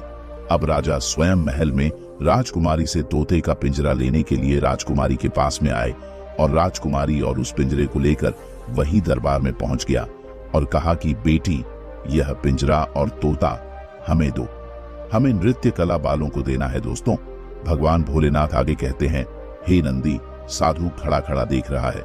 तब राजकुमारी ने जवाब दिया पिताजी, यह पिंजरा और तोता मैं नहीं दूंगी। तब क्रोध में आकर के राजा कहने लगा बेटी, कैसी बातें कर रही हो, इसे देने का मैं वचन दे चुका हूं और यह तो इनको देना ही पड़ेगा, जिद मत करो। दोस्तों, भगवान भोलेनाथ आगे कहते हैं हे नंदी, उस राजकुमारी ने जब राजा का यह क्रोध देखा तो राजकुमारी को भी क्रोध आ गया और क्रोध में आकर के पिंजरा जमीन पर फेंक दिया। और जैसे ही पिंजरा जमीन पर फेंका दोस्तों, इधर पिंजरा तो मैं टूट गया और पिंजरा जैसे ही टूटा तोता सरसों के दाने बन गया। इधर जब तोता सरसों के दाने बन गया तो जो साधु था वह कबूतर बन गया और कबूतर बन करके वह दानों को छुक लगा। वह साधु सारे दाने चुक चुकाता था और जो एक दाना था वह नाली में बहता हुआ पहुंच गया, जो स्वयं ही वह राजा था। और इधर जैसे ही सारे दाने कबूतर चूक गल में पड़ा हुआ था कि अब हमारे प्राण नहीं बचेंगे, तो उसी समय वही दादा एक बाज के रूप में परिवर्तित हो गया और जैसे ही बाज बना तो एकदम से उस कबूतर पर झपट्टा मारा, जो तो वह साधु जो कबूतर बना हुआ था उसको मार दिया। दोस्तों, साधु का इस तरीके से अंत हो जाता है। उसके बाद फिर से वह बाज से तोता बनता है और तोता बनने के बाद में फिर वह उसकी राजकुमारी बेटी उसके कील को निकल देती है, तब वह पुनः राजकुमार बन जाता है। सारी दास्तान वह राजकुमारी अपने पिता से बताती है और पिता को बताने के बाद में राजा बहुत ही प्रसन्न होता है। फिर उस राजकुमार ने कहा, राजा साहब सुनिए, मैं भी एक राजा हूँ और यह जो सातों जो खड़ी है नृत्य कला वाली है, ये हमारी रानियां हैं और अब मैं तुम्हारी राजकुमारी से शादी करना चाहता हूँ। इससे हमें प्रेम हो चुका है। इधर राजा की रानियों ने भी कहा, ठीक है महाराज, इतना सुंदर इतना बुद्धिमान लड़का कहाँ मिलेगा। राजकुमार और राजकुमारी की शादी तो करनी ही है, तुम ऐसा करो इसकी शादी कर दो। राजा भी तैयार हो गया। इधर बेटी से पूछा तो बेटी कहने लगी, पिताजी मैं तो इनसे ही प्रेम करती हूँ और मेरी शादी अगर इनसे हो जाए तो अच्छा रहेगा। दोस्तों, भगवान भोलेनाथ आगे कहते हैं, हे नंदी, राजकुमारी की बात को सुनकर कि हंसी खुशी राजा उस राजा के साथ में अपनी बेटी का विवाह कर देता है और इधर वह राजा उस राजकुमारी को दुल्हन बना करके अपने राज्य में चला आता है और उन सातों रानियों को पकड़ लेता है और बंदी गृह में पकड़वा करके उन्हें डाल देता है और खुशी से राजकुमारी के साथ में रह लगता है। तो दोस्तों, भगवान भोलेनाथ कहते हैं, हे नंदी, थी है यही है त्रिया चरित्र। जिस तरह चरित्र को देखने के लिए पढ़ने के लिए राजा को अपनी जान बचाने मुश्किल पड़ गई, तो सच कहा गया है कि त्रिया चरित्र को देवता भी नहीं पहचान पाए, ब्रह्मा जी ने भी नहीं पहचान पाया। जिस ब्रह्मा जी ने एक नारी जाति की रचना की है और वह भी त्रिया चरित्र को नहीं पहचान पाए। दोस्तों, भगवान शिव आगे कहते हैं, है नदी, अब तुम्हें समझ में आ गया होगा कि प्रिया चरित्र क्या होता है। तब नदी बोले, हाँ प्रभु, अब मुझे प्रिया चरित्र की संपूर्ण जानकारी हो गई है। तो दोस्तों, कैसी लगी? आशा करता हूं दोस्तों आपको त्रिया चरित्र के बारे में संपूर्ण जानकारी मिल गई होगी और इस वीडियो को बनाने में बहुत मेहनत लगी है। तो कृपा करके इस वीडियो को लाइक करें, ज्यादा से ज्यादा सभी के पास शेयर करें जिनको त्रिया चरित्र के बारे में ध्यान नहीं है। कमेंट सेक्शन में जय श्री कृष्णा जरूर लिखें। मित्रों, यही थे कुछ त्रिया चरित्र की अलग अलग प्रकार की घटनाएं जिसे मैंने एक ही वीडियो में समाहित कर दिया है। मित्रों, आशा करते हैं आपको ये वीडियो पसंद आई होगी। मिलते हैं अगले वीडियो में। वीडियो देखने के लिए धन्यवाद। राधे राधे।